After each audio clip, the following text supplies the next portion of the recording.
Boa noite, professor. Nosso grupo Alto e Vida, formado pelos integrantes Alexandre, que sou eu, e Rian. Realizamos a atividade número 7, que o senhor passou, especificamente a letra D, que tem o objetivo de fazer uma máquina de Turing capaz de simular um FD genérico. Nosso FD funciona especificamente com o seguinte formato: ele começa com o alfabeto, seguido por um hashtag, depois o conjunto de estados, outro hashtag, as transições, mais um hashtag, o estado de aceitação, o último hashtag e a cadeia de entrada. Para realizar, né, essa máquina de Turing, para construir a máquina de Turing, usamos o JFlap. Boa noite, professor. Eu me chamo Rian. Aqui, como podemos ver, a nossa máquina de Turing ela ficou bem grande, totalizando cerca de 89 estados. Quando chega nos loops principais, fica um pouco confuso, dado que como essa máquina de Turing ela consegue simular um autômato, um AFD genérico, então é necessário pensar em diversas situações, por isso que ela ficou tão confusa, esses loops principais.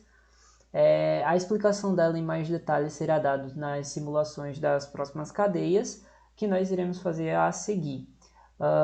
Para algumas simulações, algumas cadeias testes, nós trouxemos essas aqui. Essa primeira aqui deveria ser aceita, certo? Utilizando o formato que Alexandre explicou anteriormente. Vamos rodar aqui para que o senhor possa ver como ela irá funcionar. Ok.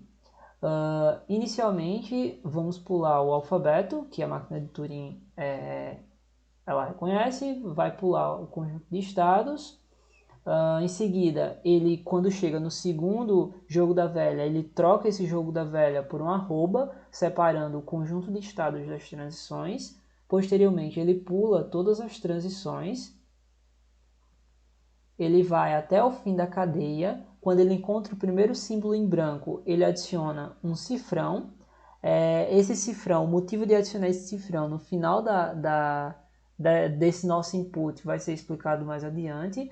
Quando ele adiciona esse cifrão, ele volta até encontrar o hashtag que separa as transições do estado final. Ao encontrar esse hashtag, ele substitui por um E comercial, separando as nossas transições do estado final. Após fazer isso, ele vai para a direita, ele volta, quando encontra o cifrão que ele adicionou no final da nossa cadeia, ele vai para a direita, quando ele encontra o primeiro espaço em branco após o cifrão, ele adiciona o primeiro estado, que nesse caso a gente considera que inicia no estado zero. Após fazer isso, ele volta e vai ler a nossa cadeia, certo? Nesse caso, a cadeia fornecida é ABA. Ele vai ler o A, considerando que ele está no estado zero. Ele marca o A com um X grande e ele volta até o arroba, que é o arroba que está separando o conjunto de estado das transições. Quando ele encontra o arroba, considerando que ele está no estado zero, ele vai procurar as transições do estado zero, considerando o símbolo A, certo?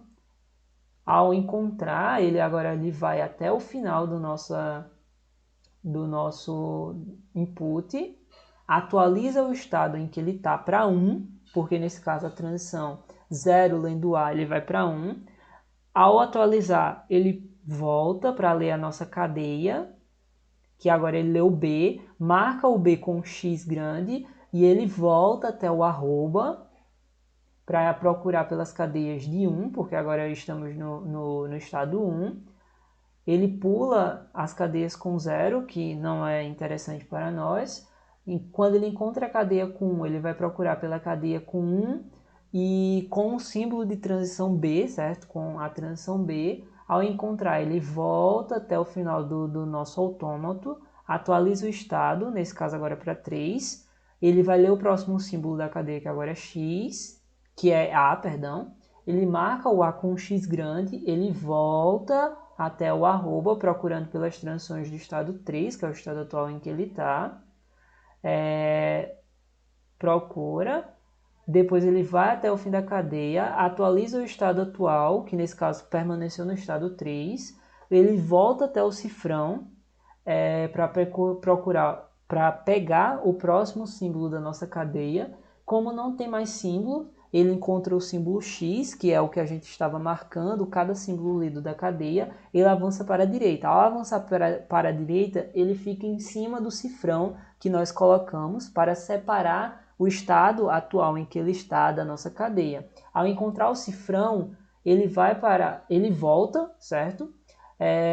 Para verificar se o estado em que ele está, o estado atual, é igual ao estado final.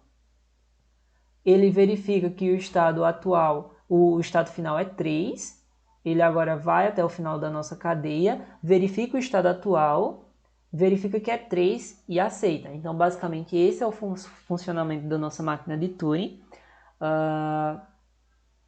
Esse é o funcionamento da nossa máquina de Turing.